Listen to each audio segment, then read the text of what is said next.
જય જવાન જય કિસાન। આજે આપણે આવી ગયા છીએ આપણા ચણાના ખેતરની અંદર। કેમ છો મિત્રો?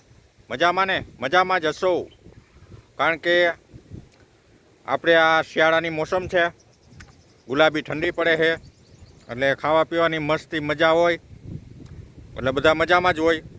તો આપણે આવી ગયા છીએ ચણાના ખેતરમાં, ઝીંઝરા, જેને ઝીંઝરા કહેવામાં આવે છે। જો એનું પોપટા તો જોવો તમે। આમાં આપણે મહાધનવાળાનું ફ્લાવરિંગ પેસ્ટિલ મારેલું છે 1 રાઉન્ડ, અને એક ગુજરાત લાઈફનું ટ્રાન્સફોર્મ માર્યું હતું, એટલે એનું ફ્લાવરિંગ જોવો તમે, કાંઈ ઘટે નહીં। ચણા બહુ મસ્તના છે અને ફ્લાવરિંગ એ બહુ સારું છે। કપાસ કાઢીને વાવ્યા હતા, કપાસમાં તો બહુ કાંઈ વર્યું નહીં, પણ ચણા બહુ મસ્તના થઈ ગયા છે। હવે એ ભાઈ, ક્યાં ભાગ્યા તમે? આપણા ચણા વિશે માહિતી આપો કાંઈક। ચણા શું કહે છે?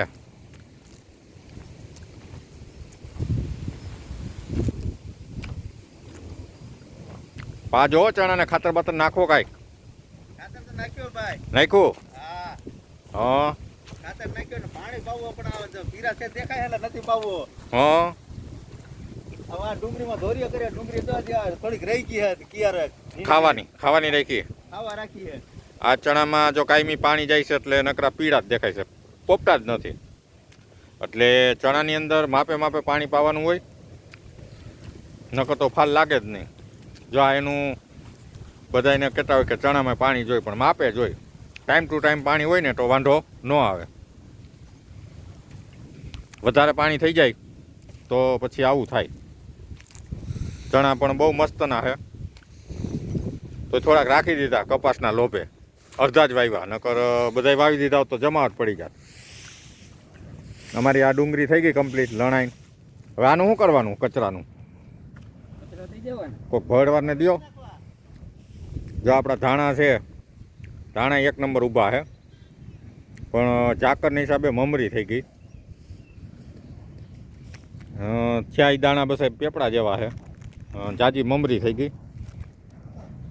જો મમરી ન થાય તો આ ધાણાનું બમ્પર ઉત્પાદન આવે, પણ વધારે આ મમરી થઈ જાય, કારણ કે વાતાવરણ બહુ ભાગ ભજવે।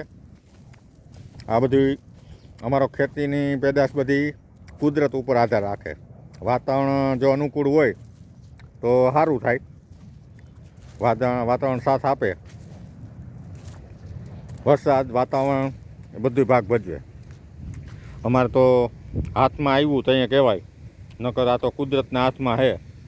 જો બહુ મસ્ત નાતા, પણ આ ઝાકર ને વાતાવરણનો પલટો માર્યો તો ધાણાની અંદર મમરી થઈ ગઈ, નકર આમાં બમ્પર ઉત્પાદન આવે, કારણ કે ઉપલો ફાલ એક હાવ મમરી થઈ જાય। મમરી એટલે હાવ ખરી જાય।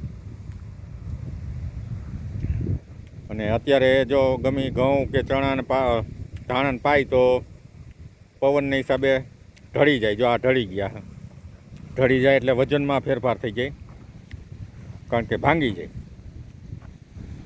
એટલે ઉત્પાદનમાં ઘણો ફેરફાર છે।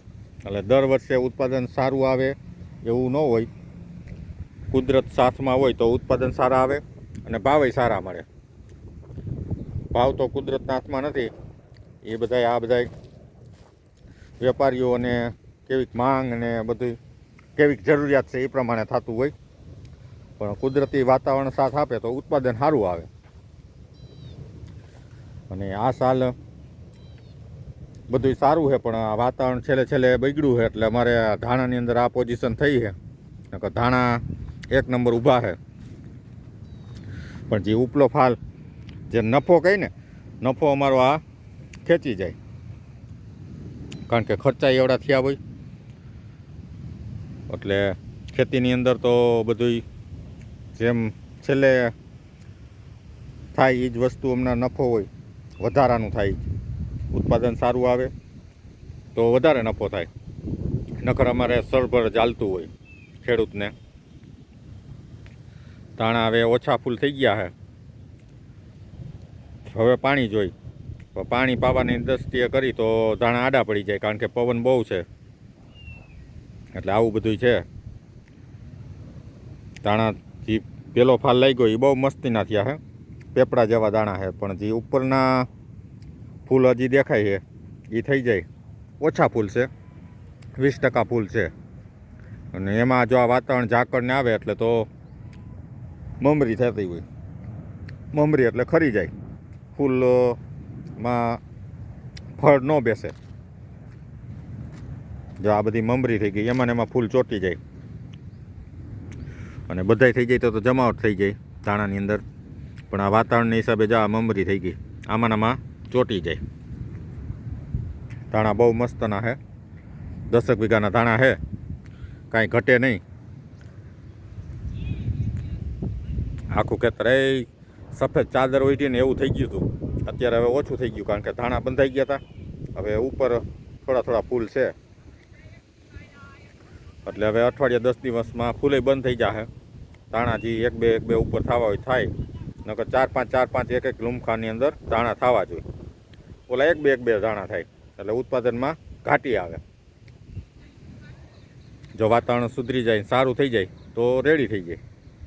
એટલે અમારે આ પ્રમાણેના ધાણા છે. અમારે ધાણાનું વાવેતર, ચણાનું અને જીરાનું પુષ્કળ અટાણે શિયાળાના વાવેતર થતા હોય. અને ઘઉં, જીરાના વણ ઓછા છે, કારણ કે વરસાદના ભેજનું પ્રમાણ વધારે હતું એટલે બગડવાની બીક લાગે.